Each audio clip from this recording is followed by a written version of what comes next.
নমস্কার, আমি মিঠু। আমার হিলিং জার্নিতে আপনাদের স্বাগত জানাই। আর্থিক সাফল্যের চাবিকাঠি আমরা সকলেই খুঁজে বেড়াই এবং সকলে সেটা পাওয়ার জন্য সচেষ্টও হই, পরিশ্রমও করি। কিন্তু এই ব্যাপারে যার কুণ্ডলী যত বেশি স্ট্রং হবে, সে তত তাড়াতাড়ি এবং তত বড় আকারে সাকসেস পাবে তার জীবনে। আজকের ভিডিওতে আমরা আলোচনা করব শনির প্লেসমেন্ট আমাদের কুণ্ডলিতে কীরকম হলে আমরা হিউজ মানি আর্ন করতে পারি।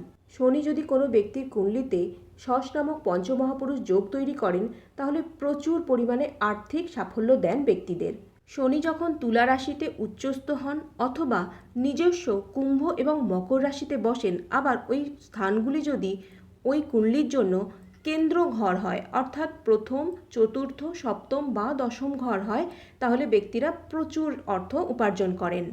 আবার কিছু কিছু ঘরে বসলে শনি অনেকটা হার্ডওয়ার্ক, লেসন, ওয়েটিং, পেশেন্সের পরীক্ষা নিয়ে তারপর সাফল্য দেন, যেরকম থার্ড, সিক্সথ, নাইনথ, 10th এবং 11th হাউস।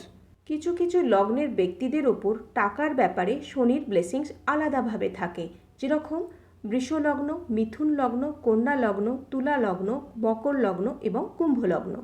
কয়েকটি বিশেষ নক্ষত্রে শনিদেবের অবস্থান হলেও টাকার ব্যাপারে পজিটিভ রেজাল্ট পাওয়া যায়, যেরকম পুনর্বাসু, পুষ্যা, অনুরাধা, উত্তর ভাদ্রপদ, পূর্ব ভাদ্রপদ নক্ষত্র। বার্থ চার্টে বৃষ, মিথুন, তুলা, ধনু, মকর, কুম্ভ এই রাশিগুলির কোনো একটিতে যদি শনিদেব বিরাজ করেন, তাহলেও প্রচুর অর্থ উপার্জনের সুযোগ দেন ব্যক্তিদের। শনিদেবের এই প্লেসমেন্টগুলিকে কাজে লাগিয়ে আপনারাও নিজেদের জীবনে আর্থিক উন্নতি সাধন করতে পারেন। আর যদি আমার সাহায্য লাগে, জানান আমাকে।